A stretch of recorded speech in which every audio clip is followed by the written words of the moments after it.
ప్రపంచవ్యాప్తంగా ప్రతి గంటలోనూ ప్రదర్శింపబడేటువంటి ఏకైక కళారూపం కూచిపూడి. ఈ కూచిపూడిలో అనేక రకాల ప్రక్రియలు ఉన్నాయి. అందులో చాలా గొప్పది యక్షగానాలు. సర్వోపహారమై, సర్వకళా సమాహారమై, వివిధ ప్రక్రియల బంధురమై తెలుగు భాష వైదుష్య చందోరీతులకి అద్దం పట్టేటువంటిది యక్షగానమని స్వర్గీయ జోగారావు గారు అన్నారు. ఈ యక్షగానాల్లో నాటకం, నాట్యం మిళితమై ఉంటాయి కాబట్టి వీటిని ప్రజలు తరతరాలుగా ఆదరిస్తున్నారు. 1911లో గొల్వేపల్లి గ్రామానికి చెందినటువంటి వల్లభనేని చౌదరి గారు శశిరేఖ పరిణయం అనేటువంటి యక్షగానాన్ని రాయటం జరిగింది. ఇవాళ మనకి దానాలు రకరకాలు ఇస్తారు.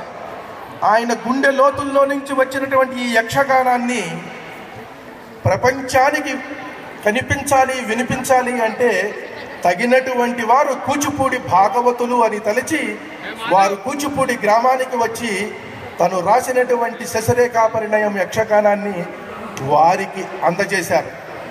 దానిని అందిపుచ్చుకొని చింతా వెంకట్రామయ్య గారు లాంటి మహానుభావులు 1955 వరకు ఈ శశిరేఖ పరిణయాన్ని అనేక ప్రదర్శనలు ఇచ్చారు. దీని గొప్పతనం ఏంటంటే మనందరము చలనచిత్రంలో చూసి ఆనందించినటువంటి మాయాబజారుకి ఇదే మూలం. సురభి నాటక కళాకారులు వేసేటువంటి మాయాబజారు నాటకానికి ఈ యక్షగానమే మూలం. 1955 తర్వాత ఈ ప్రదర్శనలు ఆగిపోతే 2001 సంవత్సరంలో, అంటే 90 సంవత్సరాల తర్వాత ఈ మరుగున పడి ఉన్నటువంటి నాట్యపరమైనటువంటి విలువైనటువంటి ఆస్తిని వెలికి తీసినటువంటి వారు గురు పశుమర్తి రామలింగ శాస్త్రి గారు. 2011 సంవత్సరంలో శతాబ్ద కాలం పూర్తి చేసుకుని 2014 సంవత్సరంలో ఈ వేదిక మీద ఈనాడు ప్రదర్శింపబడిపోతున్నటువంటి యక్షగానము గురు పశుమర్తి రామలింగ శాస్త్రి గారి బృందము మీ కళ్ళ ముందు ఒక అద్భుతాన్ని ఆవిష్కరించబోతున్నారు.